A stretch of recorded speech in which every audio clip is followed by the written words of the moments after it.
Your ascendant sign or rising sign. So I have another video that you should watch. Why the hell is the rising sign so important? So I'll put the link below.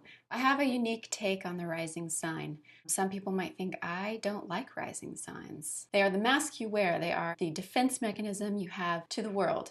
But they are also, interestingly enough, the point at which you enter the earth. This becomes the environment that you're born into. Is it the chicken or the egg? Were you born into this environment and then that became your personality because it was what surrounded you? Or were you that way in a past life and then you come into that particular point in time to this earth because that's what you are? Well, I think it's both. We're born into an environment where this projection of who we wish we were is seen as positive. Our environment, our parents, our family, our culture, our church group, whatever, they want us to be this. They might even think that this is who we are. If your rising sign is the opposite sign of your sun sign, I'm sorry. Because you probably feel like your parents don't really know who you are. You might be 35 years old and they still have no idea who you are. That's kind of painful. If you have the same rising sign as your sun sign, that's awesome. There's an authenticity that comes across with you. You are so used to being true to who you are. That is great. If your rising sign is square to your sun, this is also an uncomfortable position where you probably feel like it's really hard to step into your sun sign. You just don't feel exactly comfortable being your true self. When we're kids, we usually look a lot like our rising sign. As we get older, we start to look more like our sun sign or our moon sign, especially if we start becoming that. You are what you eat. What you are inside starts representing itself to your exterior self.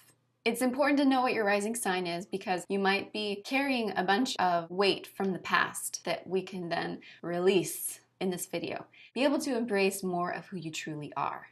The rising sign, it's the movie we're watching of what we think the world is because the environment we were born into said, hey, Cancer ascendant, you are a Cancer. You should act like a Cancer. We're going to reward you for being a Cancer.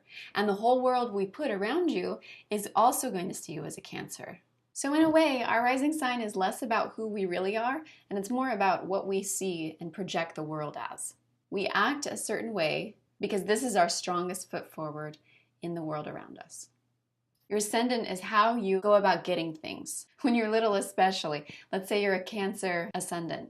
Your dad is watching TV and you want to watch your movie. And you go in there and you give the most cute, adorable, innocent little Cancer big eyes. And of course, nobody can resist. Or you're an Aries ascendant. And so you just go in there and you just change the channel. Take that. An ascendant is also how you survive elementary school and your siblings. When we become nervous, when we become uncomfortable, when we feel like we can't be ourselves, when we feel like somebody wants a fake presentation of who we really are, in walks the rising sign. Ta-da! Very useful to have. But to be happier in life and to be more of who you really are, being authentic is what it's all about.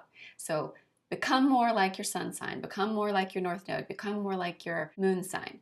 And don't let anybody force you into, you need to act a certain way to please them, Libra. Now, am I recommending to just lose all the traits of your rising sign and pretend like it doesn't exist? Treat it as something negative? No, of course not. A defense mechanism in nature is very useful. There are going to be situations where your rising sign is going to be very good for you to have. Like in job interview, when someone's trying to treat you poorly, you can use your rising sign as a protection mechanism. All right, so without further ado, your ascendant. All right, Aries ascendant. They step into the world feeling like everybody kind of wants them to be more forceful, to be more athletic, to be more independent. Your dad might say, good job, sport, when you're more competitive.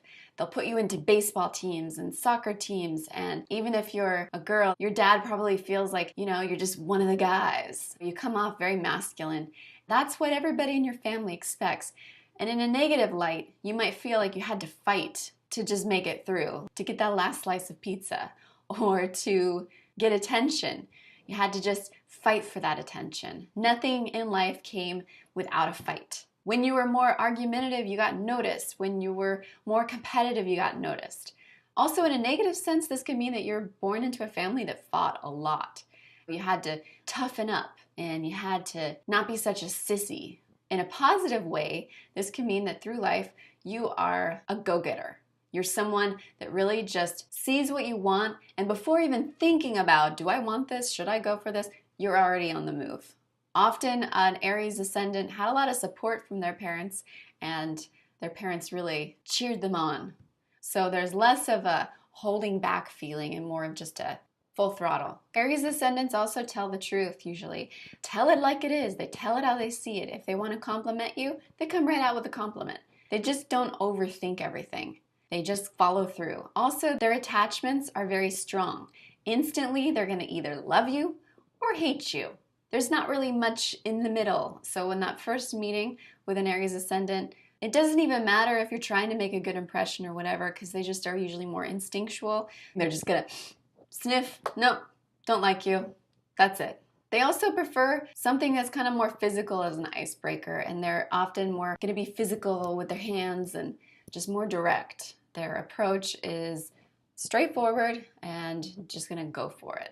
Maybe an icebreaker to them is wrestling, having a drinking game, some kind of competition, deciding to just argue with you out of nowhere. This could even mean that they like you. They think an argument is just like a fun little pastime to get to know everybody. In a board game, watch out. They're often very successful. They just don't hang back. They'd make a great stockbroker, athlete, something that just needs to go with the instinct, that gut reaction. Just go for it, where you're gonna miss out big if you aren't willing to make that first move. As a kid, your parents probably encouraged you to be more self-reliant. So you just didn't depend on them to coddle you. You just went for what you wanted. And they really liked that. Maybe you felt like you were on your own because they were just busy with their own life. And so you had to pave your own way. But you didn't have parents that were projecting on you as much as some of the other signs, which is awesome because they really wanted you to be that spark of independence.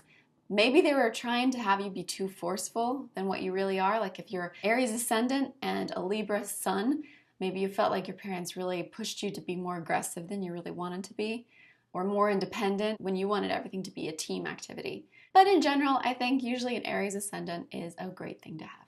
People often really like Aries ascendants. They are just very charming. There's something childlike and also successful about them that we're drawn to. There's a lot of life in them. They're so passionate. We really appreciate how much you guys just go for what you want, love who you love, and hate who you hate, and you have no qualms about it. An Aries ascendant is also really good to have because when you're going for something, you don't feel like you need a whole team to support you in that. You could just see what you want and go for it. You don't have to wait for everyone else to say, well, what do you think about this? What do you think about this? Are you going to support me in this? No, just go for it. I think usually Aries ascendants are born into pretty positive family environments. However, they often have issues with their parent of the same sex. There's a lot of conflict there. For an Aries ascendant, I don't think that the conflicts of the home weigh on them as much because they're such a go-getter. Situations that really are going to get to an Aries ascendant are situations where your direct approach just doesn't work. So that's when you can look to your Sun or your Mars sign placement to see what other tools you have to get what you want. That's my take on Aries ascendant. Come back for Taurus ascendant.